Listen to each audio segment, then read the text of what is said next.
Hello, everybody, and welcome to part two of our 2019 New Orleans Saints special teams tape. We are looking at their explosive punt returns from last year, and joined again by longtime NFL special teams coordinator and even better person, Bobby April. Coach, how you feeling? You feeling cramped up in your house yet? Stretch your legs a little bit? You know, the last time we talked off record, I said I have all the amenities for adult entertainment with the swimming pool and this and that and everything else. And then I went into talking how kid friendly it was. So there was a contradiction, but we have had a great time with this deal, and we still have not had to contact anybody. We get the kids over, we watch them. We watch them play, but we're not around them. So it's been great. It's been fantastic. And my wife and I are kayaking. So we're getting a lot of great upper body exercise, and then we're riding bikes in the afternoon, so we're getting lower body exercise.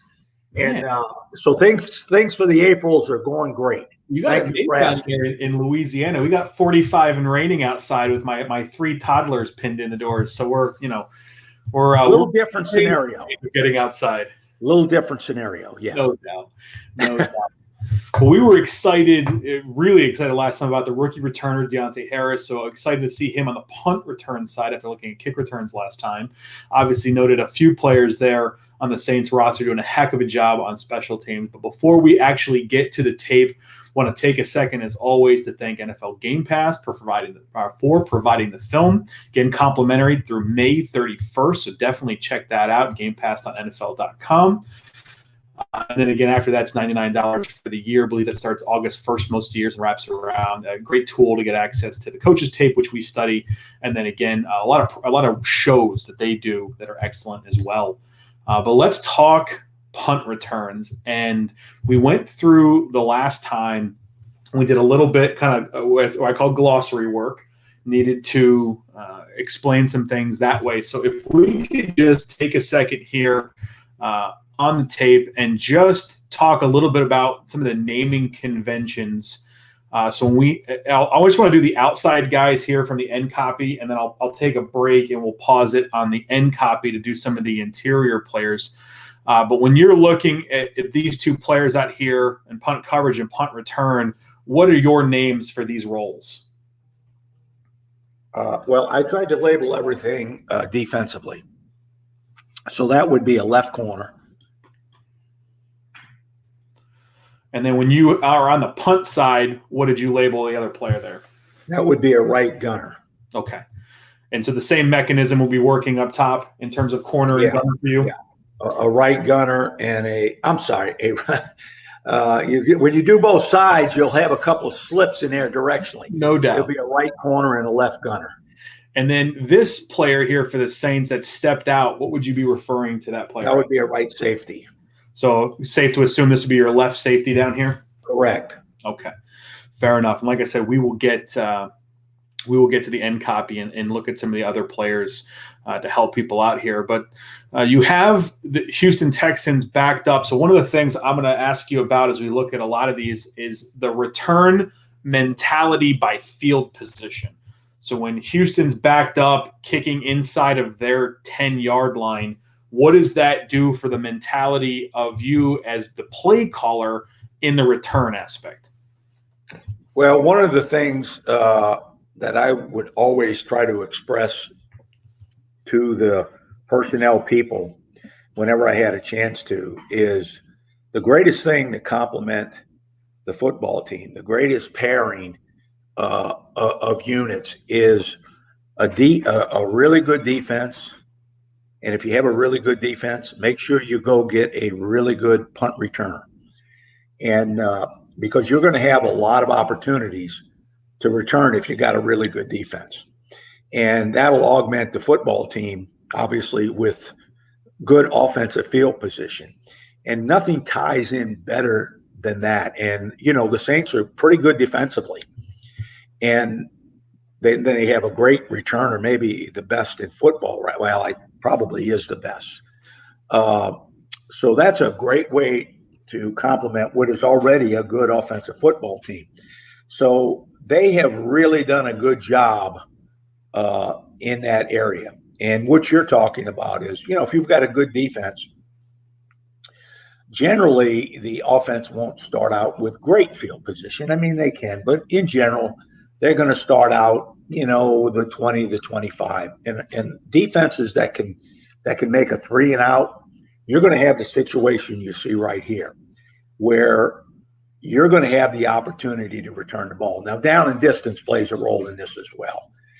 And, what you have to do to possibly stop a fake formation-wise with the down and distance. But the field position, you ought to be pretty juiced up that we're going to do something to put our offense in really good field position. And that's the best way to coach it, and the best way to teach it, and the best way to motivate the team that you're going to be an integral part, because this is the first offensive play of the drive. We're going to get the ball in our hands, no matter whether it was kicked, handed off, passed, snapped. And at that point, we're going to advance on their goal line. And so they should be very, very motivated to make this play. All right. So Houston puts this thing pretty much right down the middle, certainly given some options here. Yeah. Well, if we go back in terms of personnel, and strategy, the biggest obstacle for the punt return team is the punter. The punter is the greatest defensive weapon on the field, because he can push them back, way back, better than anybody. And in that, just as important is the snapper, because if he doesn't get the ball and he doesn't get it in a good spot, he's probably not going to be able to execute. Not going to be able to execute, say, a guy, from the wind up or from the stretch. He might be a little bit off. You won't get the same type of punt. So it's really important. It's really important for the punt coverage team to have a great punter. Now, with that said, everything you really have to rely on for the punt return, you have to rely on taking advantage of any mistake that the punter will make. Now, the other 10 guys are going to obviously be a critical factor, but the first guy you got to take advantage of. So you have to create enough space that the guy, remember last time we talked about getting up the field as fast as you can. Yeah. This is similar, although it involves a little bit more of a making a guy miss quality than getting up the field. You have to make a guy miss, then get up the field, but making a guy miss or setting the block by the punt returner is the most important thing in the return. And the most important thing for the punt returner is to catch the ball. If you just catch the ball and hang on to the ball, you've already made the transaction where they're giving you their check. And now you at least have it in your hands. If you catch the ball and hang on to it on the run, you're probably going to advance it a little bit. If you fair catch the ball when you don't have any room to get up the field, because maybe it's a short punt or they're able to close on it because the bounce is added to the hang time, you're gonna at least give your offense decent field position. Now, off the bounce is almost a totally different story. But if there is enough room to safely get that thing, and even just get on the ground, you're gonna do tremendous work for your offense. So the punt returner on this is just the key to everything. I mean, he is the key. If you've got a really good one there, a lot of stuff's going to happen. So what do you think here on this first return? Well, the first thing is I think he does a very good job of making this gunner, the left gunner, miss. I think as he came down, the gunner comes down. I think, the guy bailing there, the left safety, should have put his body on the near shoulder of the gunner. He overruns it. And he could have kicked him on a 45. He could have kicked him to the pylon, as I would say it. So he could have fit in that inside shoulder and knocked him to the pylon and made that, yeah, you got it, and made that run by the returner a little easier, because not everybody can catch the ball, kind of go back. I think he shuttles a little bit to his right on the catch. Yep, right after the catch, and right, still make that guy miss. See, most guys would have got tackled right there. Sure. So, it's a pretty good job by the left corner of making the guy release and giving the guy that bails, the left safety, the opportunity to make the block. But really, really an outstanding block by you're saying this safety's looking up most dangerous coming back here, right? And we already have what I think. Yeah, what I think he wants to do, at least the way I coached it, he would run and stop it right there for a second. He would run initially to find where the ball was, and he would use what I term a fence post position. So where the punter is and where the returner is, put a little post right there where the punter is. Just put a little mark, and then put one where the returner is. Initially, he would start running the fence post at. You know what a fence post is. You got a fence post here, you got a fence post here, and in between them, you put another fence post. Yeah. So you're right on a direct line with that guy. Now, once you start running to that, the first guy you look at, and I think he does that, is the most obvious threat. And it's the gunner. Especially, he's going to be single when you bail. You generally are not going to triple that guy. So the second you see he's a threat, he does, he doesn't stay on the fence post the whole time. He starts going to fit into that guy's ball side shoulder or near shoulder. And I say he does a tremendous job, except he misses his fit. Okay, I got you. So he misses that gunner. The gunner's able to come across, and now the returner's got to make that guy miss. Yeah, now, this is what's tremendous. Come on, let's go to the end zone on this. Sure. And before we go all the way through, like I said, we'll go through the glossary piece here real quick. I'm going to do the punt unit, if you don't mind. Obviously, we have our for working from our long snapper here. How does it go out to the right? Okay, out to that right would be, as we're looking at this as a punt returner, that would be the right guard, right snapper. I'm sorry, right tackle, and right wing. And the same convention, left side with guard. That would be left guard, tackle, wing.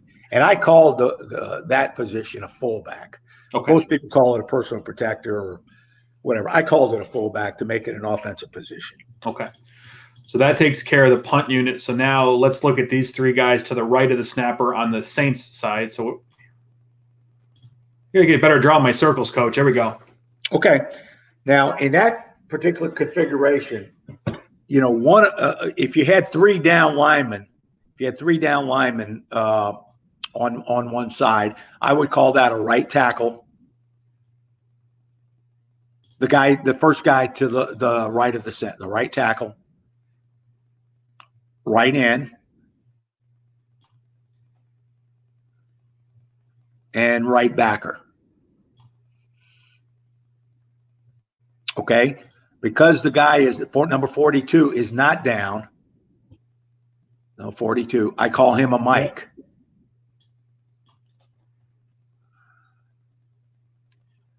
Call number 22. I think it's 22 there. Over the left tackle there. I call him the left end. No, I'm sorry. The guy over the left tackle. Here we go. Yeah, right tackle. Yep. Is a left end. And then the guy outside of number 42, first guy outside is the left backer. Okay. So you got left backer, left end. You got a Mike because he's not down. Now, if he was down, this gets a little screwy, but we're counting from, basically inside out, and the two innermost guys that are down are tackles. Gotcha. The second guy out are ends. And that's number 18. No. Like that? No, I misstated that then. On a three-man side, start on the three-man side. This might be confusing. So we'll start all over. On the three-man side, the innermost guy is a tackle. Okay. That guy is an end. And that guy is a backer. If you have a two-man side like that is over there of down guys, that's also an end. The first guy inside of 42? Yes. He's an end. And the next guy out is a backer.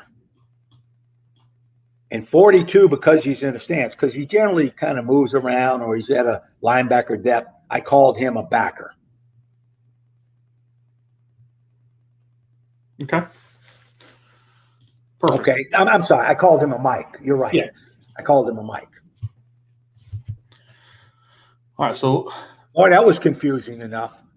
They'll be rewinding this one enough that it might look like you're getting a lot of plays on this deal. We got that one figured out.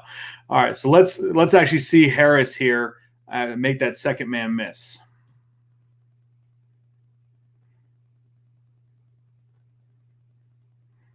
So we got the safety peeling down the hash. He works outside of it. Let's slow it down so you can see where he misses that fit there. We already talked about this gunner being able to cross face, and now Harris has got to make him miss. Now, the move he puts on this guy right here is phenomenal. We talked about that on the stick step, He sticks him, and John Robinson used to use a tremendous term for running backs. He'd say, make one miss, split two. Make one miss, split two, and that's exactly what this kid does here. We may miss here, and then, like you said, split two and fight forward. Yeah. Heck of a job. Just see that one. We'll see that one run live, just see how impressive it is. Boop. Yeah, I mean, he'll go up in a hornet's nest. He's something else. Yeah. All right, so very similar field position here. The next time out, it's against the Rams now. Again, similarly, they put the safety in a corner up here, doubling, singling down here below.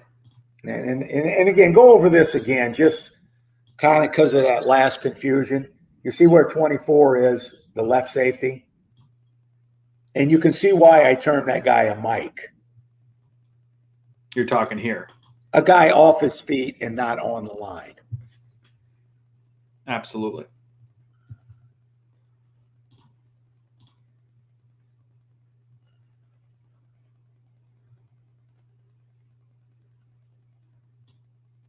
So have some contact here against the right gunner. Yeah. Now, I wouldn't advise that. If you notice, anytime go back again, anytime that arm goes on the back of the guy. Yeah. Really, as you're coming down there on that particular deal, if you think your stab is going to put your arm behind the guy, just bring that elbow in almost like a boxer with his right arm trying to protect against a low hook. Sure. Just bring it in, and use your shoulder to get shoulder to shoulder. Because generally you get your arm around the back there and that guy goes down, you're going to get a pull on the flag. No doubt. Well, now that contact and the pile made there, that creates some opportunity here for Harris. Yeah. Now this is just really good outrunning the contain. I mean, he is way inside the contain guy there. And that may not be the contain guy. They may have done something to him. We'll have to go back and see. I mean, look at the distance outside the hash relative to where they're at. Yeah, but if you remember what we talked about on on the kick return. He's got a tremendous ability to press, to set the coverage, and then to break to where the return is actually going. I'll see this again from the end copy just to see the width from his vantage point. Yeah. Now, most guys, again, remember we talked last week about, and go back one more time on this, if you don't mind. You want the wide? No, right where you're at. Right where you're at. Freeze it before the snap. Stay right there.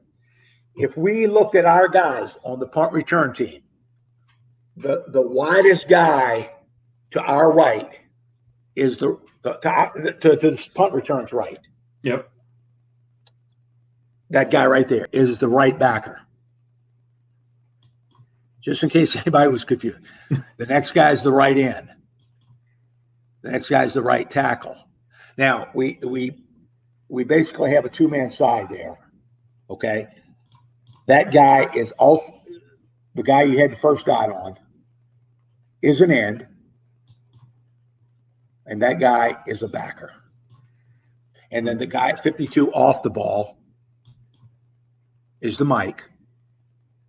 And then, of course, you got the safeties. And the one safety is going to bail again. Perfect. Now, let's watch this from the end zone. We may see what happened to their contain guy 26. Because remember, he's got his hands full with number 7. He's got to block him first, but he does get out in contained position. There's that little. Oh, it's really the returner. I mean, because right there, hold it right there a second, Matt. Most guys, and remember we talked last week again. I'm repeating myself, but for guys that have heard this, you teach guys to stem that and then break to it. Most guys, when they have that peripheral view of that coverage, and really nobody on his left side is blocked. You know, somebody's going to get blocked, but he's less likely to go stem that thing up there and bounce it. Sure. Which is the key to it. Now, you have to be really fast to do that. So, but that's all part of it. That's all part of it. So watch how he draws the contain guy in. Yeah, because this is the initial lane. Right? That's initially where he's at, and then the other guy's all the way to the hash. And he actually stems that a little bit inside. And normally a guy 26 will make that play against a regular returner. Sure. But now he's squeezed this thing inside, matching that angle, and Harris is going to beat him outside. And he can't recover fast enough, even though he's got plenty enough leverage. Jeez Louise, this guy's got juice. Because, you know, they ran a left return and then blocked the out two left guys. Yeah. Outside left guys. So you can see where I say the returner's going to do a lot for you. Oh, my goodness. I mean, can you imagine being Coach Rizzi on this one? That's a nice He's little like that. Now run that back. Run this back again, which is all the way back to the end zone, to the sideline if you can. Yeah.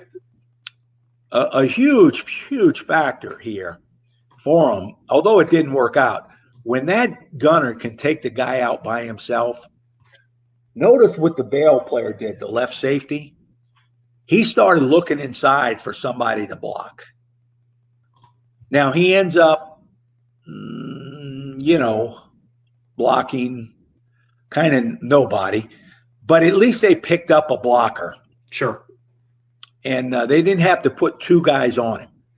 Because if he had to come back and match this, then 26 doesn't have anybody in between them. Yeah, and this return is probably kind of a freelance return. It looks like maybe they rushed all 6 and just told him to find daylight. Sure. Because if we go to the return, because you don't see too many of those guys blocked in the Rams. See if they all rush. Maybe they're holding up. It doesn't look like it. Now it looks like they're rushing. Yeah. And now they're getting blocked. Those 5. Yeah, so they're bringing 5, and they're bailing the mic and they're bailing the safety.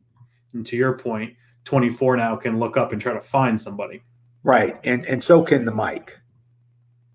And they come over, make a little bit of And they contact. come over, but he kind of makes they just can't quite get to him. But most people would, and the reason I'm saying, not that they should, but if you're going to run a return that way, generally you would want to hold up the wing and the tackle to that side. Gotcha. So again, we've got Dallas backed up here. Saints, and it looks like the exact same type of situation in terms of alignment. 2 down below, 1 up top, 5 on the line, safety and Mike off. Right. Looks like they bring 6 this time. Yeah, no, I think they're holding up here on the right. Yeah, we see it. See how they're coming down, but they're blocking those guys. We'll see it better from the end zone. Yeah. And then the Mike comes around and tries to get the contained guy. Man, he catches this thing ready to roll. Look at this.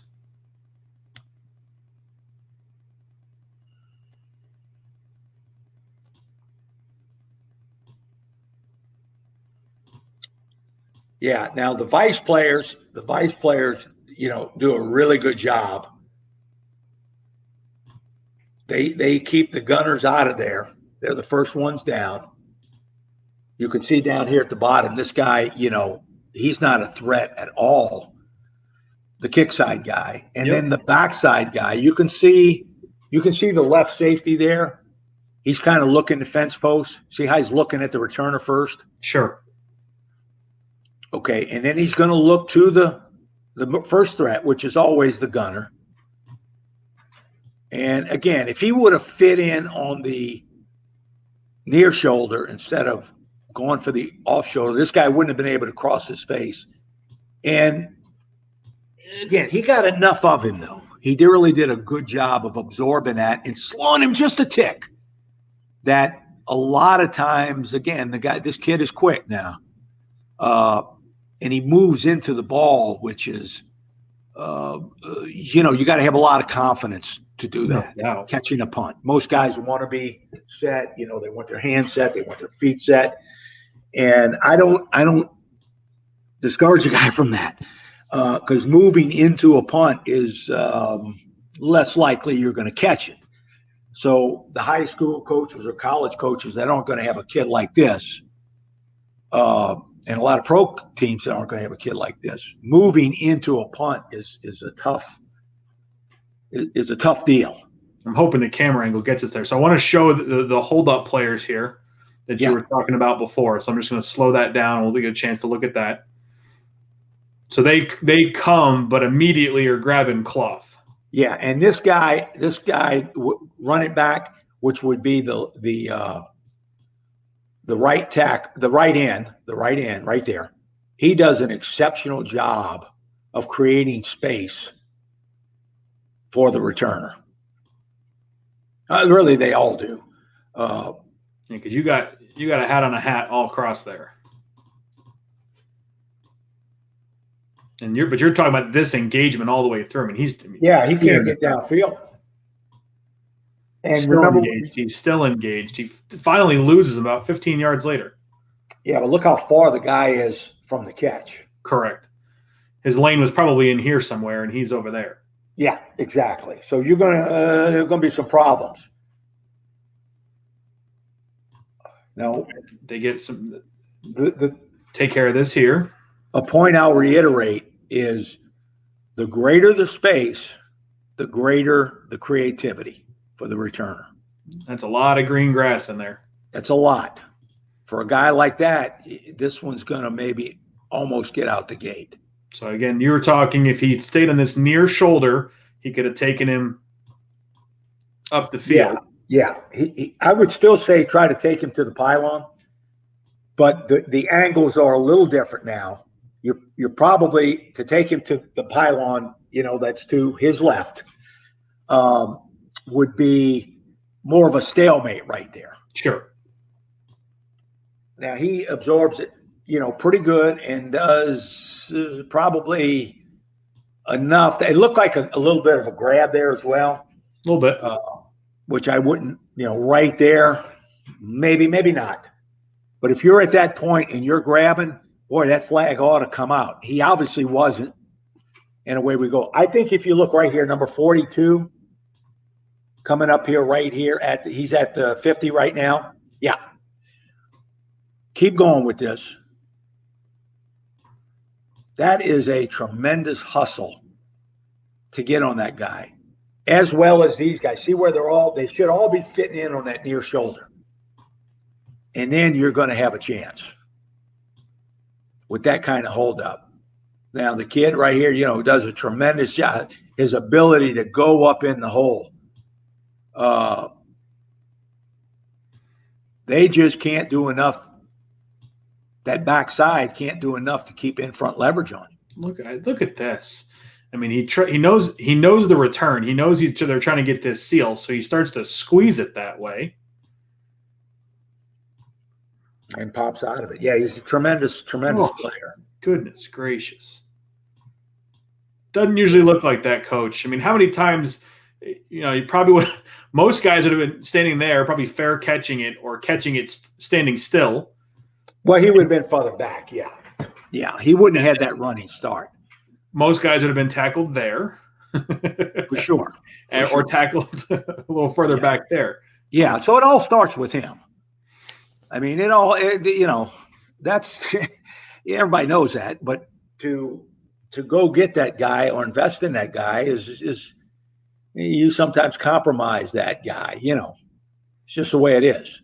So this is the first time we've seen the safety out here with the vice player in this particular cut up. Yep. So they go, and it's 4th and long.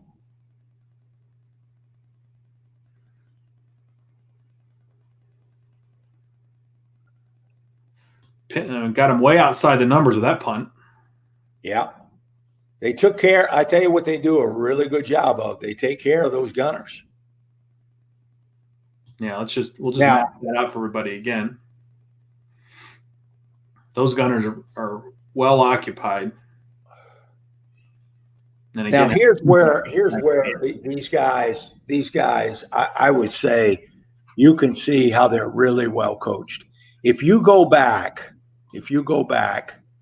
and I'm not sure that 52 is looking up the gunner because he is double teamed, but maybe he is. But as he comes back to fence post, the guy's right in his face, so he sees him as a threat. And he carries him a little bit longer. But watch the two guys come off this thing when they realize that they don't, they're not going to be able to block the gunner. I'm talking the players that are going to be at the 25 when the gunner shoots through there. Yep. The gunner's clear. You're talking about these guys in behind him. Yeah. Now that was actually the safety that stayed on the guy, and the 52, who initially looked like he was kind of engaging the guy. He and the corner are at the 27 right now. But to come off that thing and immediately get on somebody by that corner, it's 52's job to do that. But to have the instincts that the corner has and to be coached up that, look, you're not going to be able to affect that gunner at all anymore. You don't have a chance to be on the ball side of that guy. He lets him go and gets up on somebody else right there. And he keeps pushing that guy, which allows the returner to run up the field another 10 yards or so. We'll see it from the end zone, I think. Yeah, I just want to give credit to him. Gardner Johnson, 22. Tremendous job. Heck of a job. And here it is here where 52 comes out. And he's gonna fence post and then look for a threat between the wings. Now you see how he kind of looked like he was going after the gunner? I think that was just because, the gunner took an inside release on an outside kick. Yeah. Okay, but if you watch 52 the whole way, he's on the outside of these three downfield. And just bring everybody's attention. Yeah, he continues what his main job is, to find the MDM of the core. So that whole thing kind of washed him a little wider. I'm sorry, a little more inside than he wanted to be. Sure. He was, on generally on a kick over here, that gunner's going to take an outside release, and number 52 would have expanded to the numbers, turned around and saw that Chicago Bear that's at the 38. Yep. I think he still gets on him. The safety coming around for the gunner here, who happens to be Patterson, and then you had highlighted this corner looking for work. No doubt. Now, to make Patterson miss here, to bring that thing in to get that block, just in itself is really good, because the guy took an inside release. Yeah. And that can muddle up the waters of how they're trying to coordinate the vice players. So he brings him back, gets his block. So now he's past Patterson. 52 here makes good contact. Yeah. And he's able to see the leverage. Now watch 27. This is our guy we talked about last week. Look how long he sustains that block. Seeing in 22 helps. But we'll bring it back. I mean, we're starting engagement at the 45. Yeah. And he's carrying that down, staying engaged, staying engaged, staying engaged, staying engaged. And now 22 is able to come help finish that one. Yeah, now 22 pushes this guy about 8 yards and doesn't allow him to get up the field to make that play, say, right there. Yep. I mean, it really look for work when he really well done. I mean, it's really well done. That's a heck of a unit. Yeah, tremendous. I just like seeing the mix between this. Obviously, we're giving Deonte Harris 11 a ton of credit here, and he deserves every bit of it. But it's nice to see the unit also creating some of these opportunities. Yeah, and obviously the coach has done a tremendous job of making them aware of situations and what can happen. This is the same return, I think. Looks like it. The safety. It's a little different. That's the safety coming back as the guy in the middle. A heck of a job there. Is the left safety. Oh yeah, they do a tremendous. When they go out and double team the guys, boy, they take them out. Which in this case is huge because it's a directional kick. And they do trip over themselves. Patterson's a heck of a gunner now. And that's no doubt. In fence posting down here, he's going to do a good job of ending up on Patterson. He does a tremendous job because the normalcy is that he's looking first to the threat of the singled gunner. And he does. You can see him right there. He looks right there. Go back again as he's running back the fence post. Watch his face look over here at the single side. I think it's right about, right before it. There it is. He looked again. He sees there's no threat of that guy, so he goes to get in front of the ball and find the most dangerous. Yeah, and he stops. It's subtle. Stops him again. He stops. The YouTube viewers. Well, I apologize making this play on this one. Say it again, Dan. I was over talking you. I apologize to the YouTube viewers that the film quality here, just with the Chicago film, isn't great. But to your point, we can see his helmet turn. You can see him here at the 40 to the 35, looking down here to the right. So as he gets, the 45 to the 50, he's looking back this way. To your point, has no threat, and you can see his helmet flip and then go look at Patterson. Yeah, how fast they come off of threats and get on somebody is really, really a tribute to them and the coach.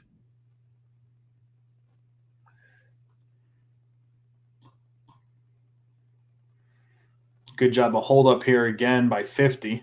I just want to highlight him.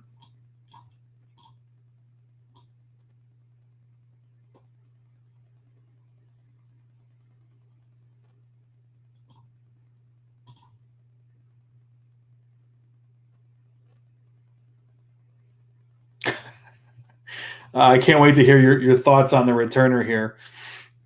This is something else.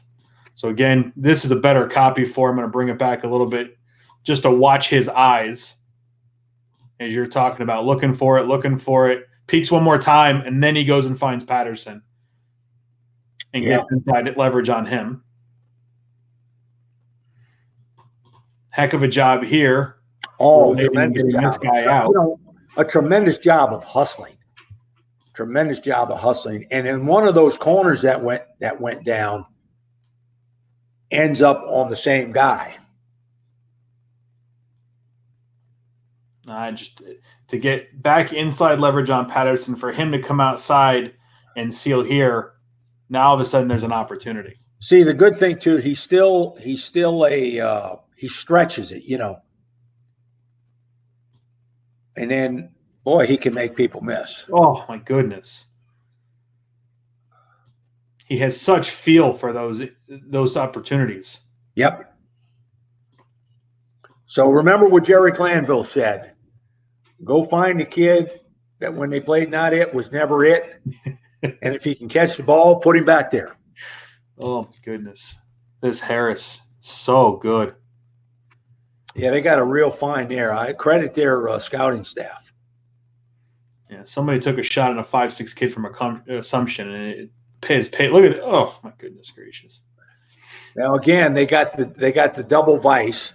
Yep, both up top and down below. So they do the first thing you have to do to help the punt returner, and that's create space. Because the first two guys that have the greatest opportunity, obviously, are the guys that don't have to wait till the ball's kicked. Sure. So they take off, but they're eliminated. Now, if they literally have one on the ground up here. If there's any ounce of, space, he's got a chance to make the first guy miss, which is so critical because somebody's going to be down there. Well, here's one gunner, and here's another one pinned in contact. Yeah. We've got 25 yards before there's anybody right now. The ball hasn't been caught yet, but again, you talk about creating space. Yeah, no, very good job. So at the point the ball is caught, he's got 11 yards of space before the first player. What do you think the odds are on the first guy making the tackle? Keep it right there a second, Dan. I called you Matt before, and apologies to you. It's all good. What's that? That's all good. It's starting to show up where my dad dropped me out of the third floor back in 1954.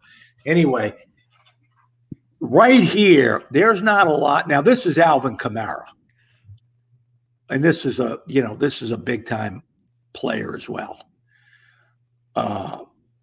Not a lot of guys when they're coming down like this, and this is where I say another thing about the returner is so important. A lot of guys are going to stop their feet and way too far away from the coverage guy and try to make that, a parking lot accident instead of a freeway accident. They just don't, the big hit and everything. It's just, that's just the way it is. So right here, I think you'll see Kamara. He really goes and attacks this guy. And then when he makes any kind of diagonal or any kind of move to get on the edge of the guy, it looks so easy. Sure. It just looks so easy. But go ahead and run, and I think you'll see that here. Yeah, there was definitely one of these plays that was Kamara. This one I think is actually still Harris. It is Harris. Okay. But there is one in this cut up that's Kamara. We'll find it here in a second. Yeah. I just want to pause it at the catch. Yeah. So again, where are the gunners? Not even in the picture. Completely out. 42. Now, the hustle of 42 is tremendous. We saw him before hustle. I think that's line there, and he does a heck of a job. But I mean, again, what do you think the odds are on this this player actually making the first tackle? The best chance he's got is if the punt returner gets nervous and kind of doesn't get up the field. So he takes a jab step, stops 53, brings it back inside, gets the block, and then accelerates through the contact. Yeah. How many guys do you think would be tackled here because they're going to get tentative, expecting to get hit? Well, that's the thing. They're going to get tentative. They're going to get tentative the first time they look up and see, an unblocked player somewhat in their face, and they're going to do something to, kind of stay in place, kind of stay stationary, and then right there to go flying and split them in the hornet's nest here. It takes a lot of fortitude. I mean, it takes a lot of mental toughness, physical toughness. It takes a lot. I'm not saying people that don't do this aren't tough. I don't mean that. I'm just saying there's an element to this that you don't generally see. No, you're 1,000% right. I want to bring up a point that got installed in me in scouting years ago, and I always try to pass it along to people. And it's we don't want to build a team of outliers and exceptions, right? Everybody talks about that, and I understand that. But I did have the lesson installed that you have to be open to it. You have to be open to someone that's different, because when you look at 5'6", and again probably about $155 in actual weight, if he's even got that. And he probably ran through some arm tackles at Assumption, and somebody said, well, he's not going to do that in the NFL. He's not going to run through an NFL arm tackle at that size. And I'm just got to point out 1, 2, 3, 4. 4 different arms make contact with him before he finally gets taken down because of his, competitive toughness, his will, his desire to accelerate through everybody's arm and challenge those angles, which other guys just aren't going to do. I mean, this is just special. Yeah. So that kind of kid, I mean, he's rare. I think this is the one with Kamara. Okay. And again, they're doubling. It's probably a 4th and long with just 6 guys, in the box. I don't know if we'll see I don't even know if you have it on yours, the down and distance. Yeah, we'll bring it back here a second. I don't know. Faster. 4th and 15. Yeah. Okay. Because that's fairly decent field position. So you wouldn't have that on a 4th and 2. You would have 7, maybe all 8 guys. So you decrease your probability. Saints got an all-pro defensive end. They got a real good defensive line. They got a number 1 defensive end on the other side. They create a lot of negative plays, and that allows them to do this a little more often than most people. So just to make sure, I want everybody to understand your point, because I think it's a great one. Because this is 4th and 15, you're not suspecting that Tampa's sitting here going, ooh, we're going to convert 15 yards on our punt fake here. That allows you to only put 6 into this scenario, where if this was 4th and 2, because you're at the 40 and all of a sudden this might be a go zone for a fake punt, you're going to want to put more players in here to make sure you protect those 2 yards in that hypothetical. That's why the greatest compliment to a great defense is a great punt returner. Because you can do stuff like this, take the gunners out, and just by rule, you're going to have some space between the core and the returner. And a returner like this is going to generally make guys miss. That's an excellent point. The defense in creating a 4th and 15 in and of itself is creating more space for Harris, because now, again, you get to do the doubles outside. Yeah. I mean, it's so important. It's so important that if you have a great defense, take advantage of it by going draft or going trade for a great returner. So we're looking at one gunner taken to the sideline already, the bottom of the screen, and we have another one up here in contact with another player prepped for him. Yeah. So the gunners, again. Yeah, I mean, he's already moving upfield, and they're 20, 25 yards away, and he's already moving upfield. So, again, we got Kamara here catching at the 23-yard line on the move. We can count a few yards of space, you think, there? Absolutely. Something's going to happen here. Seeing it go in there that boldly, that's what's impressive.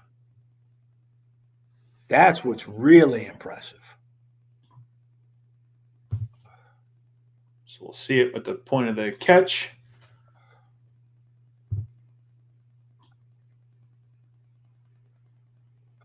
And just the subtle things. You keep pointing out some of these jab steps. I'm watching this not force player, but this player in his lane on the hash and the manipulation that happens to him. I mean, he gets stopped flat-footed because of small jab steps by Kamara. He's not convinced on where he's going. Now, all of a sudden, he's a non-factor. He blocked himself. Yeah, exactly.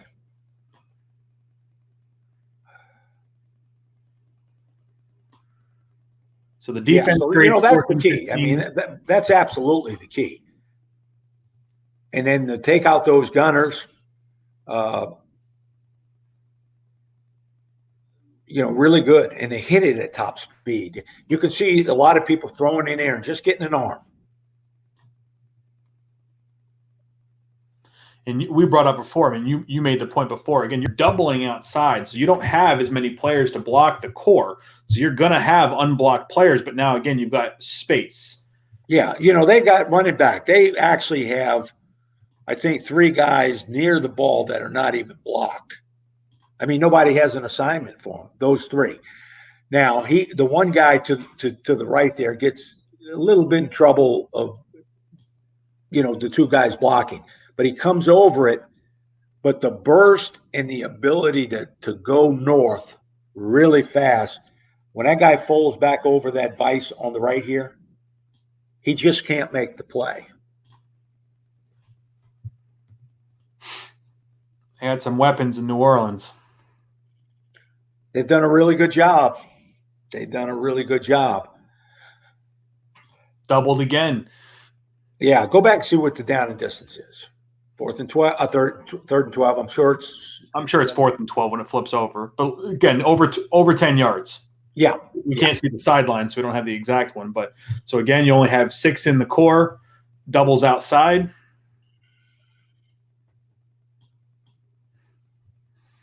Those gunners. Oh, I gotta stop. Just look at the mugging at the bottom. Yeah.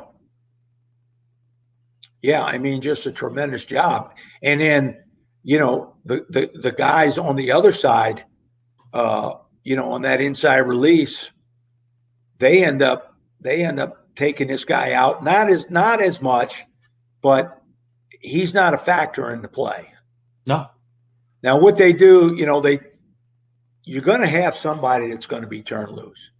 And, this guy coming down right here, here's a question. I know we're talking punt return, but here's something that, if you're going to stop this kid, because this is probably going to be a pretty decent return. I don't remember exactly what they got, but if you want to run it, we could see. He catches it at the 45. Oof. Okay, yeah, so this is a big return. If you look at the personnel, and we're going to the other side. Do you want me even to do that, or you want to stay away from it in terms of personnel? Oh, we can talk personnel. Okay, so if you look at the right guard I think it's number 88 the left guard of San Francisco. Okay. Now this kid right here, I know his family because I coached his brother in Philadelphia. He comes from as good a stock, and he's as tough and as good a kid as possible. Coming right down the hash here. But when a guy of the returner's ability has to make an open field play, a 6'5", 255-pound tight end generally is not going to make that play by himself. Yeah. So there has to be some compression from somebody. And the first guys that can give it to him is the gunners. So that's why it's so important to take those guys out. Because if there was some compression in there and 11 was forced to go one way or the other, number 88 could have folded back in here earlier and saw it and, maybe had a chance. But when he's got to make the play all by his lonesome, that's no different than putting a tight end, any tight end, out there and saying, all right, look, you're gonna handle the slot. It's 3rd and 6. He can go right or left, or he can go deep. But we want you to be right on him. Well, you would never do that. Yeah. So if you can get somebody to help him, that's why it's so critical for the gunners. Now, the gunners, on the other hand, are going, holy shit, they're getting double teamed. This is really tough. I mean, this is a predicament where the coach at San Francisco, he's in a dilemma. The guy that ought to be able to make the play then is that guy right there. I mean, he's the next in line. But you'll see again, he gives him a move to manipulate the guy, and I think he causes him to break down, and then just outruns him. It's just unfair. Yeah, I mean, it's really good. The design of the punt coverage worked on the whiteboard and worked in the install. Well, that's what no doubt about it. Because that's why I said the coach from San Francisco, I mean, he's in a real dilemma when, the head coach comes down there and Shanahan says, what are we doing? And, I mean, that's hard to have an answer for. Because the guy's got to make the play, but he can't make the play. No. It's in space, and there's a lot of creativity for that guy to get up the field. I could watch this kid all day. 4th and 13. Now, again, I remember when we were making the cut up, there's a few against San Francisco. I would imagine Shanahan had a few questions this week on how this went. So, again, 6 in the core, long distance situation, doubles outside.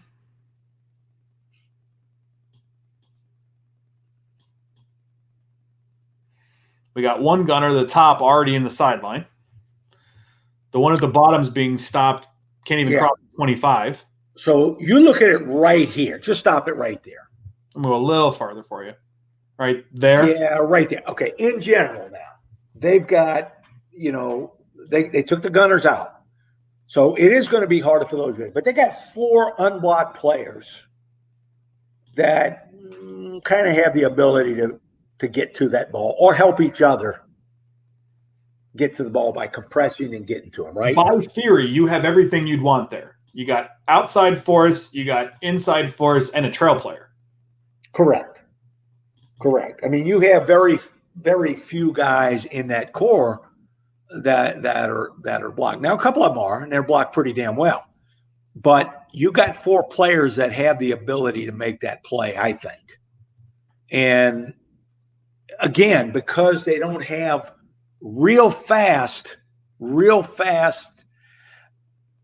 ability to know where that thing's going, it makes it tough. And this kid's ability to outrun those 2 to his right and then turn it up, he almost splits this. It's pretty damn close. So that's just a really great return.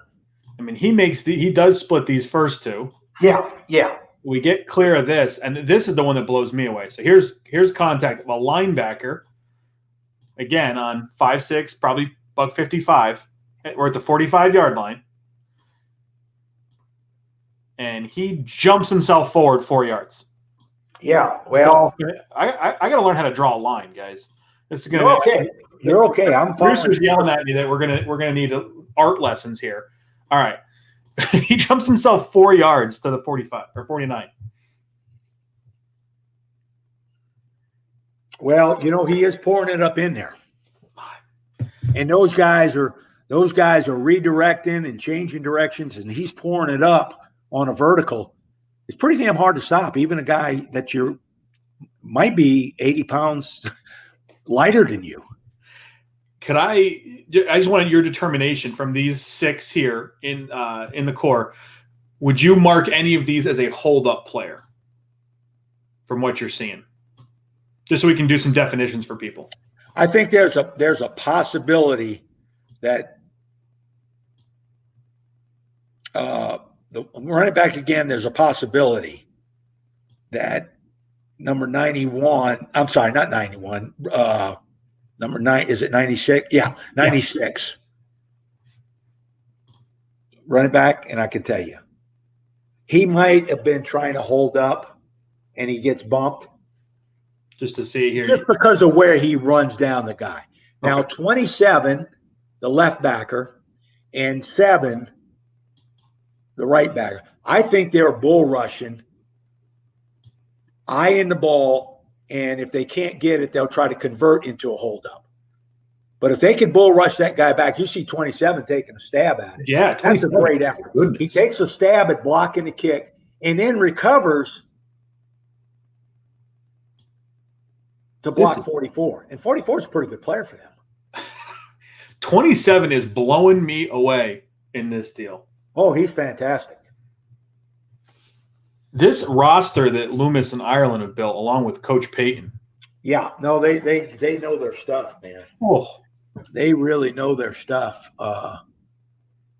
Well, Loomis, to give him a lot of credit, I was at the Saints just before he got there. And really, ever since he's been there, that roster has been, so he's been, how long's Peyton been there now? 14 years? Yes, something like that. So for 14 years, I would say Mickey Loomis has done, he's at least in the top 3 every year, I would think, with the talent level. They've been a competitive ball club a long time under Mickey. I will say that when Jeff Ireland came on board about 4 or 5 years ago, it seemed to ratchet up even a notch from there. Jeff Ireland's very good, no doubt about that. I can't disagree in any form. Well, all those, and then they got a great coaching staff too. Oh, they do. They have a really, they got Peyton, who's I don't know, he's got to be at least tied for tops in the offensive mind. Yeah. And Dennis Allen, who I worked with, he was my head coach in Oakland, is a tremendous coach. Just a tremendous coach. He's the defensive coordinator. Yeah. And then Rizzi is a tremendous coach. So they really got a lot going for them. The people here, which is my hometown, they got a lot to cheer about each week. They do. Oh, and you got a lot of space here. Campbell and all these guys. I mean, they didn't just load up on the player side. To your point, they loaded up on the coaching side. Yeah, they got some good ones. Now, again, this is a kick basically to the returner's right, and you can see this vice is just creating tremendous space for this guy. Yeah, and staying with him. So the whole time this safety kind of stays with him when he comes back in bounds, is slowing the guy down. So it's creating more and more room for the returner. The way these guys fight on these punt returns, there's no wonder they had this number that were dynamic. Yeah, they hustle. Now, again, a tremendous, which is really hard to coach, really hard to teach, and doesn't instinctively come to the guy. If you go back all the way to the beginning. If you watch the right corner, watch what he does the whole way. So we're down here. Yeah, we're down here. So it's the widest guy, the right corner. Okay, he does a tremendous job of staying in front. Now he loses it. He realizes he's not going to be a fat. Look what he does. He's the key block to that ball being able to push up. Now 52, watch what he does. The guy that bailed from the core. He comes over. He sees nobody's a threat. So he starts looking into the core. 50, the deep guy. He sees the initial threat is the guy that 22 blocks. He's going to block him. He doesn't, because somebody, and then the other guy goes and gets somebody else. So, they're really, really good at their judgment, and that takes a lot of quality teaching. It takes a lot of quality reps. It takes a lot of quality drills. And however they are putting this thing 11 on 11 in practice, they are getting everything they want. Yes, they are. So just to show it again, we got this. We got a gunner outside here. Again, here's the corner who's going to come in and look for work. We don't even see the gunner on the other side. He's been compressed and taken out.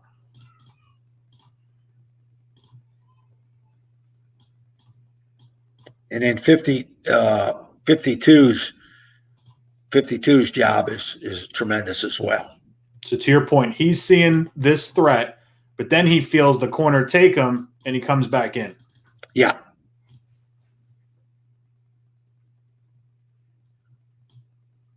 Now, there's another great effort. His guy, he slows his. If you go all the way back, and I think it might be 27 again. I'm not sure. It is. Yep. Run it back. 20. Yep. If you watch 27, he comes in. He has the fullback. He has 26. Now, most players would look at you if you were playing that right backer position and saying you got to get 26. They'd probably look at you dumber than you're looking at them. It would be like, man, that's going to be hard for me to do. Suppose it's, they kick it to the right and I got to go over there. He goes through a guy that they're turning loose. They're turning 50 loose because they can't block everybody. They got 8 guys up there and you got 6. He goes through 50, doesn't dissuade him at all. He gets on 26. He badgers him all the way down the field to slow him up. He gets help late down the field, but he created that space to run up in that alley. See, the guy's running full tilt while he's still on him. Now, 52 ends up finishing it off, which was a very good job by 52. You're talking, the Colts here. Well, actually, I was talking about number. Oh, I see. I hear you. Yeah, you're talking about the fullback number 26. Yeah. Can you see my pointer here? No, sir. No. Okay. If you go back to the beginning, and the film's a little jumpy. I don't know if you got it in slow motion. See where 26 is? And see where 27 is. He's the right backer.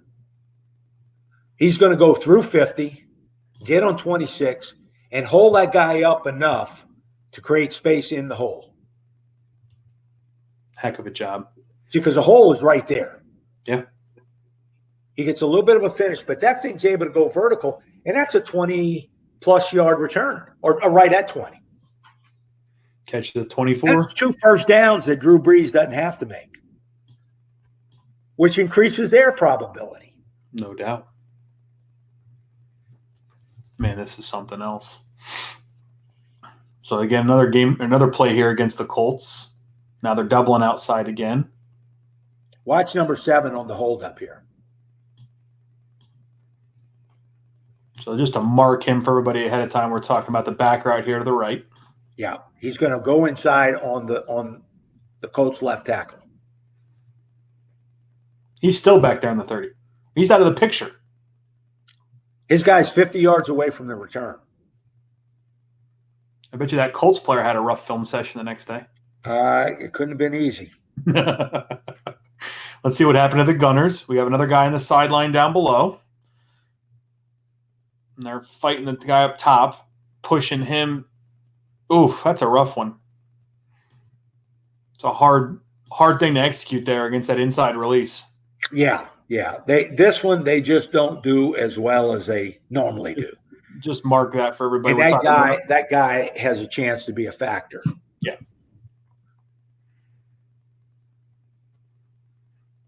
I mean, really, you want that guy to make that play. I mean, you know, but again, it's tough. I mean, it is tough in space. So again, we'll see Hill here.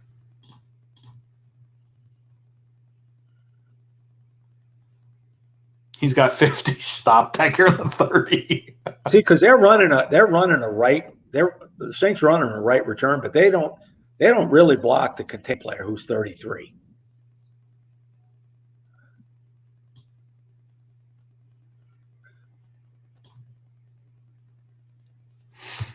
He's got to make the first man miss, accelerate. And then they're saying he was down by contact before the ball came out. Yeah, now that is, no matter how good you are, if you do that enough times, you may have to do more training and come back next year. Want to watch here the mic that falls off.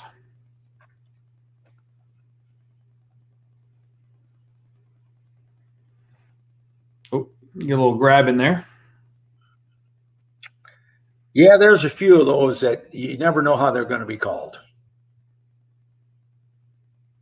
All right, so 4th and 22. So again, just looking at the nature of these, I've noticed through this again. Punt team backed up inside their own 30. Long yardage situations have been the bulk of all of these. Good defense. Good defense. Because you know what's going to happen. Tennessee moves a gunner here. You know what's going to happen, Dan, if you don't have a good defense. First of all, they're going to be punting from around midfield, which is going to increase the probability of a fake, which means you're going to have to put more guys in the box. Then they're going to punt the ball, not for field position, but for height, so they can pin you inside the 20. So your chances of getting a return. And or if you have a poor defense, you're going to be in a lot of 4th and short situations. Sure. Where the other team is going to make a play in one of the 3 plays if you're no good on defense. And then you can have a great returner and they're punting from the 50. And you just can't quite get into this type of loaded situation. Sure. So they take care of the gunner pretty well down here to the bottom. Oh, till the end. Now again, how he outruns that guy is, jeez Louise. It's pretty good, really. I mean, because most gunners will win this. Well, in this, they'll get a drag down here. And how many of these guys do you think would have bounced this thing outside, feeling that block's going to come through, and he cuts off inside of it, takes it north?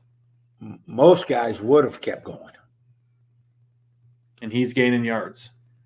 Yeah, he's got real ability to plant that foot in the ground and go different than everybody thinks he's going. Picks up 12 when other people would have been probably inside the 5 or 6 range. Yeah, well, I think for most people, the gunner would have got him. Good hold up back there again by Taysom. Everybody saw that down here on the wing.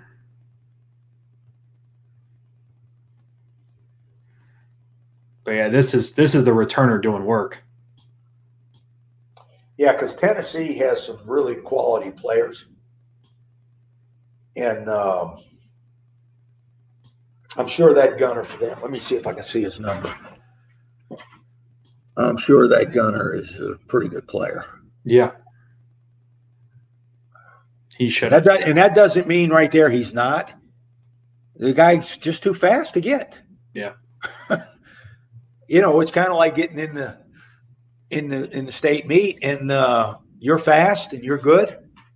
But there's somebody, from Winsboro that, runs 2/10 better than you. And he's going to win. He's going to win. When we were talking before, you got this blocker coming around, and how many guys, if they hadn't been caught by that gunner, would have probably been flown out here. So I don't know what exactly made his decision for him, if he feels these guys or something of that nature. But this desire to cut back up inside of this, and then ultimately what he's going to do here to 51 is just mean.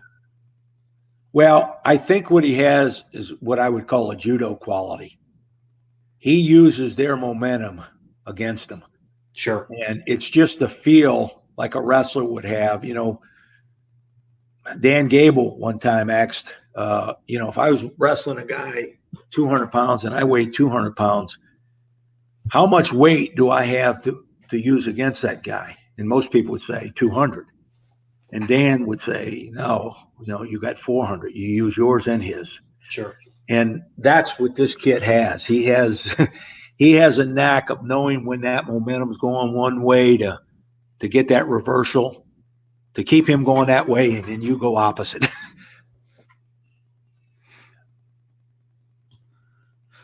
So Caroline's going to try another inside release up top with some momentum.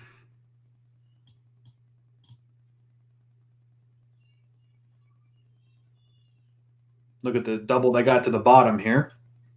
Yep. A lot of space, looks like.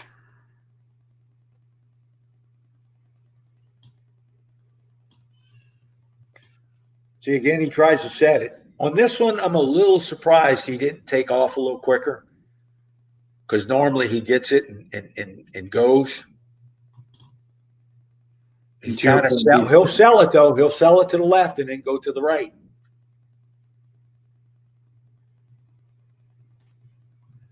And picking up yards through contact. Yeah, he's something. So let's see this one from the end here. Yeah, of course, you covered the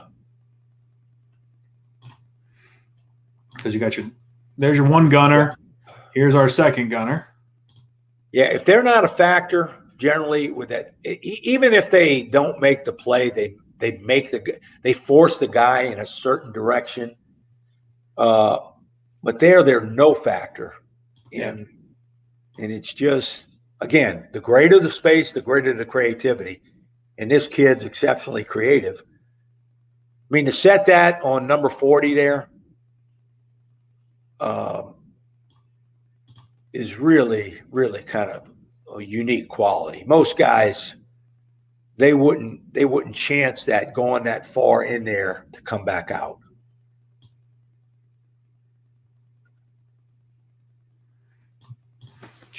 Something else. All right, so now we're into the playoff game here. Wild card weekend. So they're only going single down below this time. Notice what the guy did, running back again, when we talked about the fence post, the right safety that bails. Watch who he's looking to get between the punter, and then he turns back to see if that guy's a threat. If he is, he'll stay on him. If he's not, he'll get on somebody else. And he does that. And, man, that's beautiful.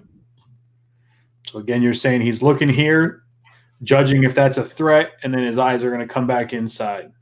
Which creates a pocket for that guy to run up into.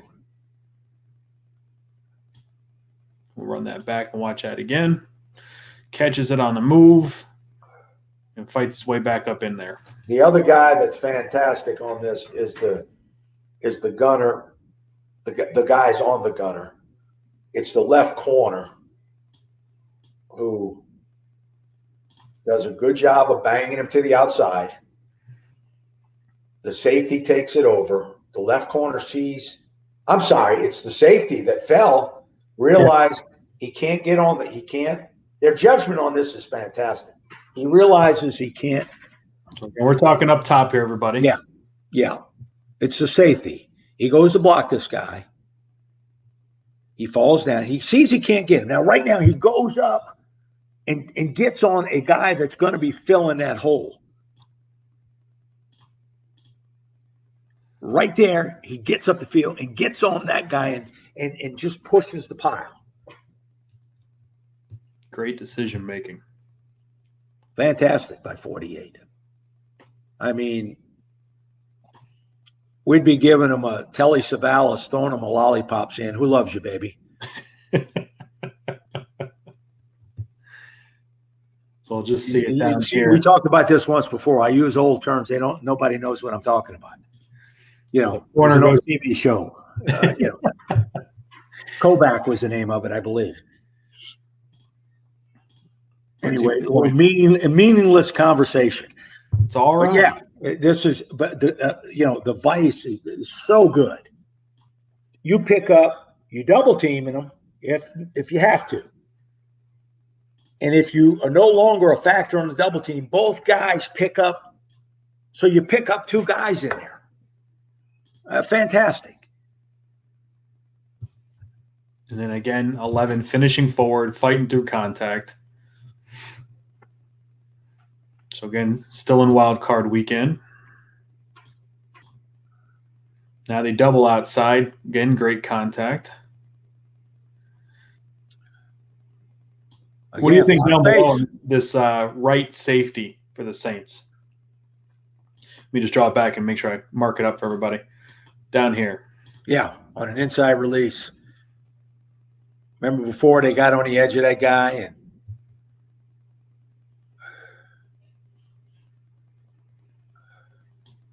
to me, just a heck of a job of getting back because they end up getting split, but the safety fights his way back inside, gets back on that shoulder, gets in front of him. Yeah, they're good now. There's no doubt about that. Up top. In the end zone, I think there's something to show here about the threat that number 7 is, because he's a great punt rusher. So we got 7 up here. Yeah.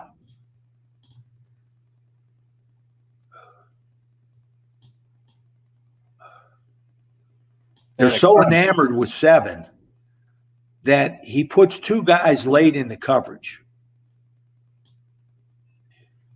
Because they're on the ground. Yeah. And then so the 3 guys that are in the 3 closest guys to where the ball's caught for the Vikings, they're on the ground or they're getting blocked by 2 guys. So that's what, obviously a guy that'll go up in there, with a lot of speed, a lot of coverage, a lot of quickness. You're gonna get 10 yards, 8 yards before they even have a chance to get you. Well, because the 2 players that are down, you'd imagine they're filling lanes like this. That's where they're supposed to be, yeah. And now they're not there, and that's space to navigate. Works off his blocks, makes a man miss. Seems like he's always making a man miss.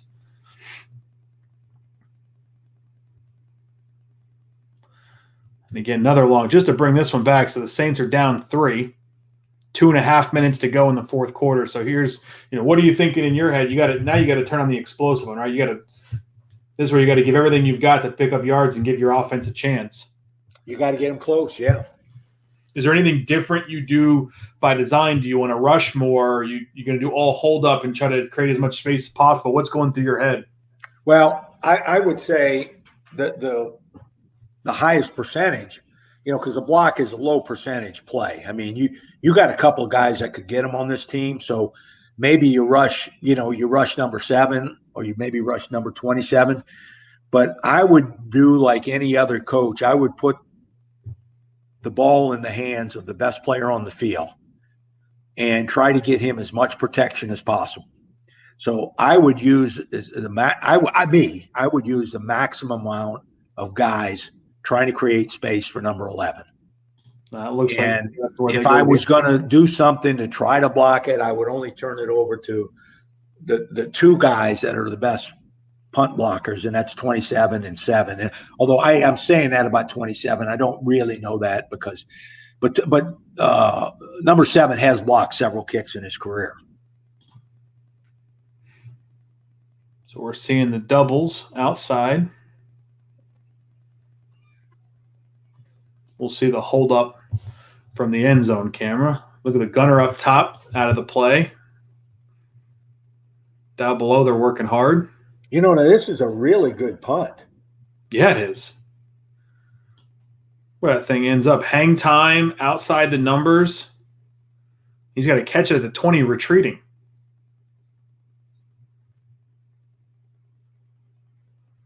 And this is just 11 being 11. Yeah. Yeah. Now, in all probability, outrun him.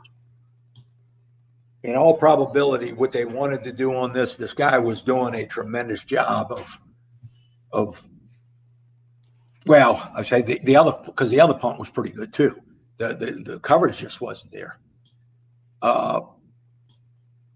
He was probably expecting because the ball's a little bit more on the left hash. He was probably expecting a left punt. I'm sorry, he was expecting a punt to the Saints' right because of where the ball is and Sure. so forth. I don't know if he wanted to bring it all the way across field. He may have to give him more room.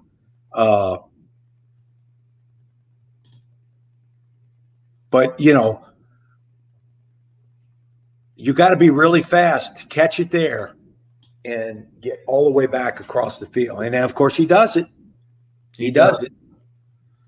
I'd say in general, you'd want something like the last one where you'd want to get vertical to at least get up the field, as fast as you can, pick up as many yards as you can, save as many ticks on the clock as you can.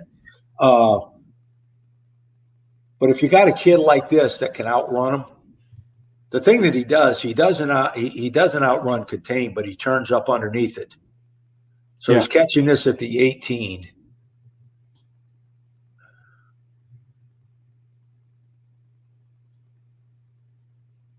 And he gets a 12-yard return. I mean, that's pretty good. Yeah, it's a first down. Again, they don't have to pick up, but that's all just on him outrunning angles. Yeah, and it's a long way to go. It's a long way to go, but it serves its purpose. I mean, it definitely serves its purpose, no doubt about that. So, Coach, that wraps up the punt return portion of this thing. You talked a bunch about how each part of this, from the defense to the hold-up unit to the corners of the vices and the safeties outside, and everybody's role and how this all comes together to give 11 a chance. What are your kind of your closing thoughts after working through all that?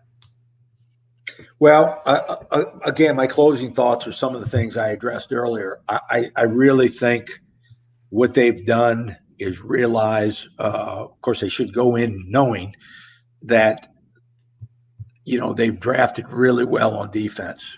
They have a lot of number ones, and they've done a really good job. They picked up a lot of veteran guys in the secondary.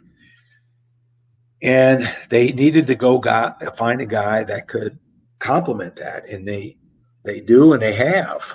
I mean, they had Sproles for a while. I mean, they've made sure they've had a guy that's an explosive player, and they weren't going into camp, wondering who it was going to be.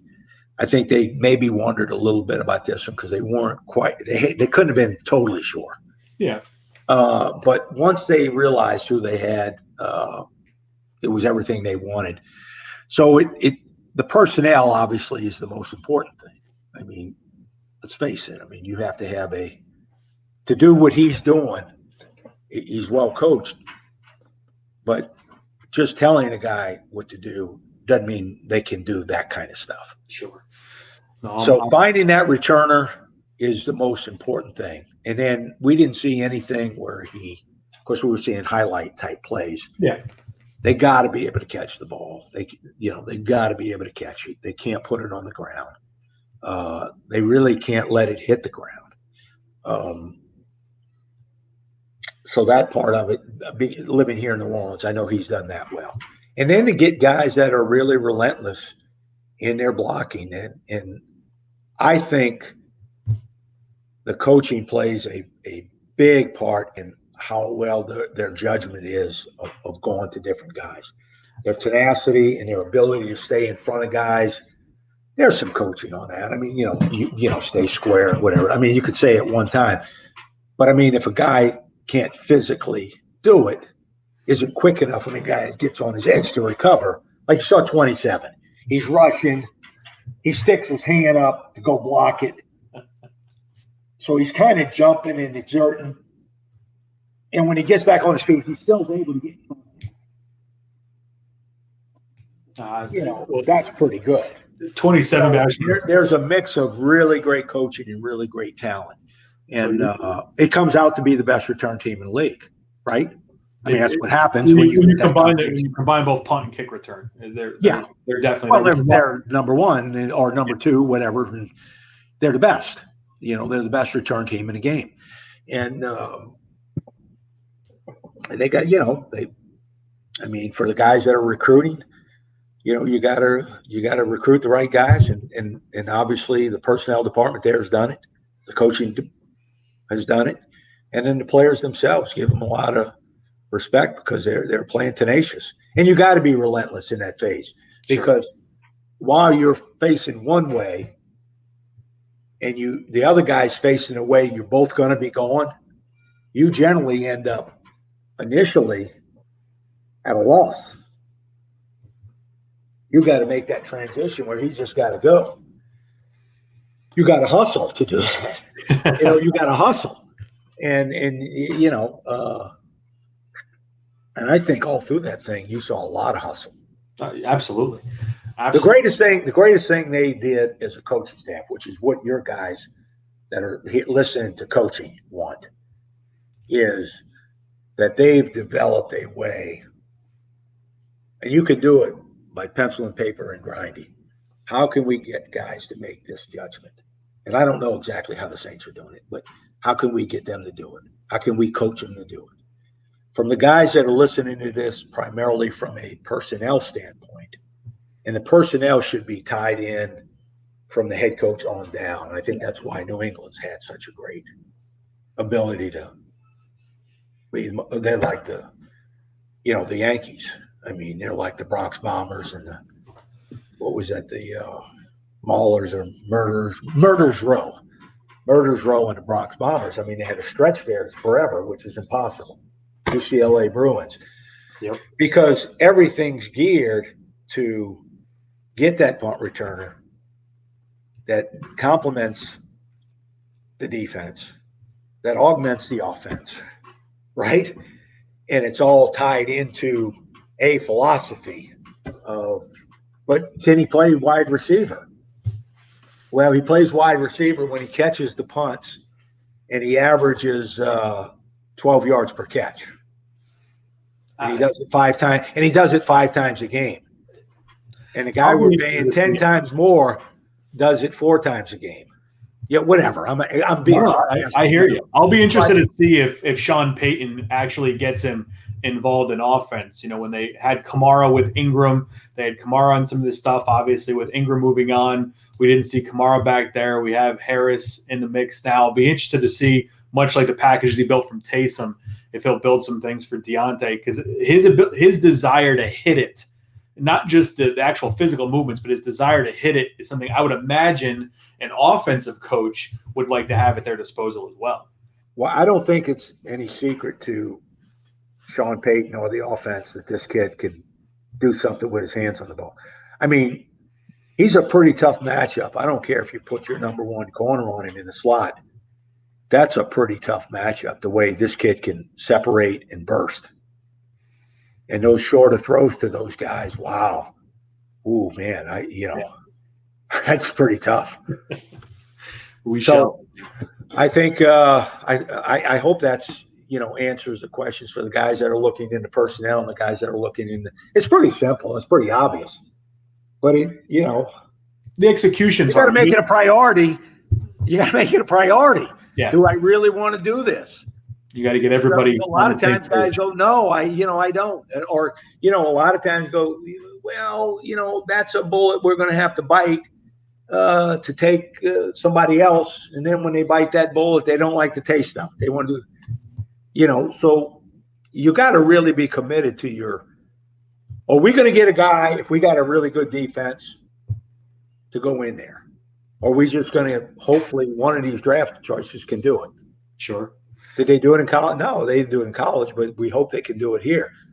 You're not really helping them. I mean, you're hoping that, you